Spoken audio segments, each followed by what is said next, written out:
আলু কাবলি খেতে ভালোবাসে না এমন বাঙালি কোথায়? তেঁতুল জল, লেবুর রসের গন্ধে পুরো জিভে জল চলে আসে। আজকে বানাবো আমার স্কুল ধারের জানলার বাইরে থেকে যে কাকু আলু কাবলি বিক্রি করতো, ঠিক সেইভাবেই আজ আমি আলু কাবলি আপনাদের সাথে শেয়ার করছি।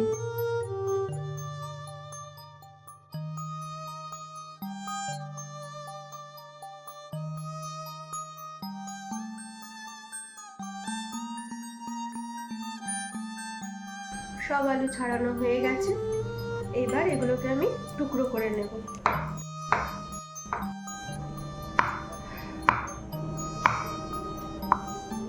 আলুগুলো টুকরো করে নিয়েছি, এইবার আমি আলু কাবলি বানানো শুরু করে দিচ্ছি। বোলের মধ্যে আলুগুলো ঢেলে নিলাম, সেদ্ধ করে রাখা ছোলা দিয়ে দিলাম, সেদ্ধ করে রাখা মটর সেদ্ধ দিলাম, দিয়ে দিচ্ছি পেঁয়াজ কুচি, কাঁচা লঙ্কা কুচি, তেঁতুল জল, লেবুর রস দিয়ে দিচ্ছি,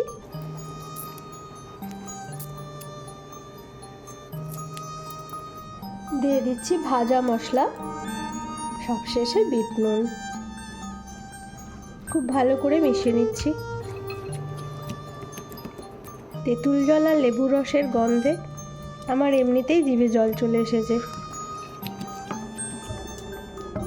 সবশেষে একটু ঝুরি ভাজা দিয়ে দিলাম। আলু কাবলি একদম পারফেক্ট। এইবার আমি টেস্ট করে দেখব।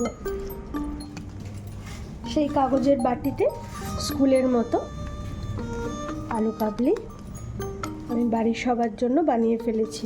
এইভাবে আপনারাও বাড়িতে বানিয়ে ফেলুন।